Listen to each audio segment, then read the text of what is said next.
Good afternoon. This presentation is brought to you by our sponsor, Coca-Cola. Although you probably will not want to eat or drink while watching this video because it's pretty gnarly and my lights just went out so you can't see me very well, but that's okay.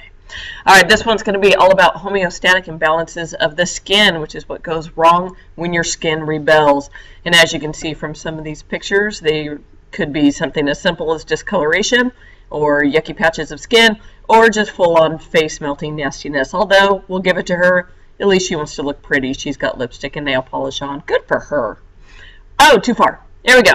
Most skin conditions can be classified as either belonging to a bacteria-caused disorder, such as this nastiness right there, a virus-caused disorder like this nastiness, and a yeast-caused disorder like this nastiness right there.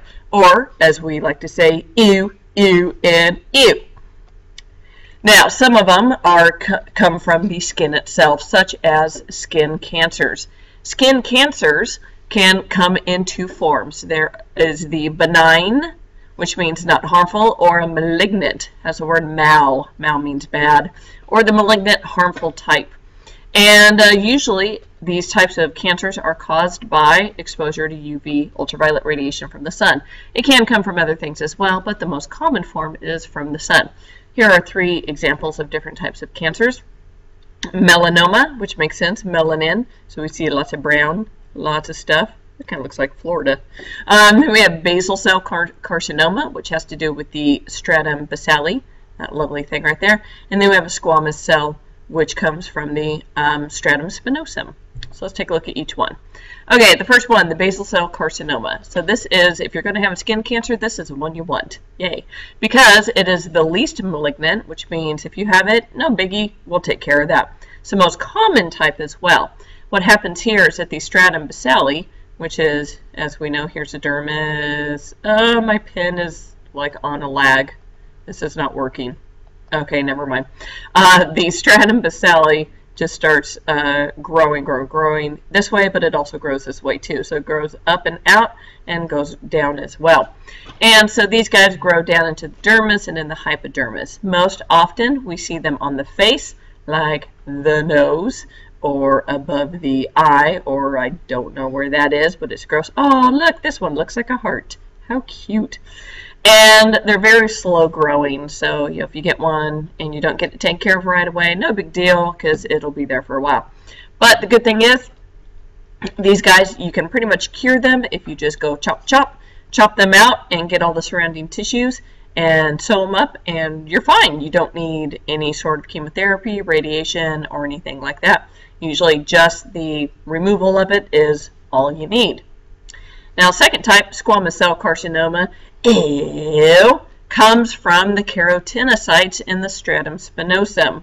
Most often we find this type of cancer in your scalp, your ears, your lower lip, ooh, he's ugly, and in your hands. 1, 2, 3, 4, 5, yeah.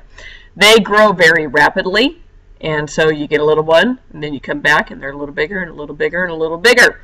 And they can metastasize, which means that they can go into your bloodstream and then go anywhere in your body that they want. And so you want to get them taken out as soon as possible. And if you do, the chance of a cure is pretty good. So all they have to do, they'll excise around the outside. So they take some of the good tissue as well as the bad tissue to make sure they don't leave any bad cells around. Now, the last one is called melanoma. I'll get to that in a second. And this is caused by an overgrowth of the melanocytes that are found in the stratum basale. This is highly metastatic, which means that it loves to cruise around your whole entire body. And it is resistant to chemotherapy. So chemotherapy, radiation, doesn't fix it. You can take it out. You can cut around the outside. The only problem is if one little cell gets loose and gets in your bloodstream, you're pretty much screwed. This can occur anywhere there's pigment, like in your eyeballs. Ew, ew. And look at even back in here. Ew, ew, gross. So yeah, they can grow anywhere. Anywhere a blood vessel goes is where this guy can eventually end up. It usually occurs out of pre-existent moles. So if you have a mole already, they always want you to get them checked because of the fact that they can be cancerous and can end up in your eyeballs. If a mole is over 4 millimeters thick, your survival rate is very poor. 4 millimeters, that's like like that much. So this little thing right there, that can kill you. So it's crazy how this cancer is so bad. All right, so there's a little thing that doctors will tell you to help you keep an eye on a mole if you have a bad one. So A, B, C, D, E. First one is asymmetry. Most moles are perfectly round. So if you have a mole that goes like that and the two sides don't match up, you might want to get it looked at. 2, the border. Most borders are very, you can tell that it's a definite edge between here and here. But sometimes they kind of, it's hazy. It's very hazy between the two. And then that would be a border you'd want to get looked at. Color, if it's light brown, dark brown, all sorts of different flavors of coffee in between, you want to get that looked at. Diameter, if you can cover it up with your pencil eraser. So, like this guy, if I can do this and I cover it up, I'm probably good. But if I do this and I can still see it, that's probably bad. And the last thing is elevation. Most moles are flat, but if your mole pops up like that, you might want to get it looked at. So if you have any one of these things that show up, you should probably get your mole looked at. Okay, another problem with skin is burns. Burns are any sort of tissue damage that is caused by heat, like fire, but it also can be caused by electricity, radiation, and chemicals as well. The major concern with burns is the loss of body fluid because your skin holds back all the fluid. So without the fluid in your body, you can go into renal shutdown. Renal is your kidneys. And circulatory shutdown, you go into shock. So when you are injured with a burn, that's one of the first things they do is to get an IV line in and to just shove you full of fluids because you will literally leak out fluids to death before you die from any other reasons. When they get you stabilized, they have to feed you tons and tons of calories, like 10,000 calories a day. You're supposed to have like 2,000. So 10 to 15,000 calories a day because your skin is trying to grow back really fast, and so you need all these proteins in order to make more skin. And the only way to do that is to feed yourself. Now, you're probably not in the best capabilities to stick a hamburger down your throat, so typically what they do is put an NG tube. NG stands for nasal gastric. So it goes down your nose into your stomach, and they pump you just full of basically smoothie, like a protein shake. And that helps to feed you quicker so you can heal better. Second concern when you do have burns is infection. So once they got you stabilized with fluids and nutrition, then they got to worry about infection. But it's cool. When you get burns, you have like 2 or 3 days where things don't grow on you. It's really weird. And then after about day 3, everything starts settling in and on you, bacteria, molds, viruses, whatever, and then they jump inside you and start growing. And not only is your skin barrier gone, but your immune system is weakened. And so you can't fight the things that do get inside of you as well. Here's wrong thing, never mind. When doctors estimate how much of you is burnt, they use something called the rule of 9s. They divide your body into 11 areas, and each area represents about 9% of your surface area. So your arm is 9, your head is 9, 9 for the front, 9 for the back. Actually 2 9s, I'm sorry, so 18 front and back, 18, 18, and so on. Babies are a little different just because they're tinier. And so if you burned, say, just that arm, well, they say 9% of your body is burned, and then they'll do some calculations to figure out how much fluid you need based on what percentage of your body burnt. So if most of your body burnt, well, then the ratio of how many fluids you need goes up dramatically. In terms of burns, they usually are classified first, second, third degree. So first degree burn only deals with the epidermis, and so there's a little bit of redness, swelling, and pain, kind of like a sunburn. Full healing, no scars. Second degree burn is the epidermis and the upper dermis.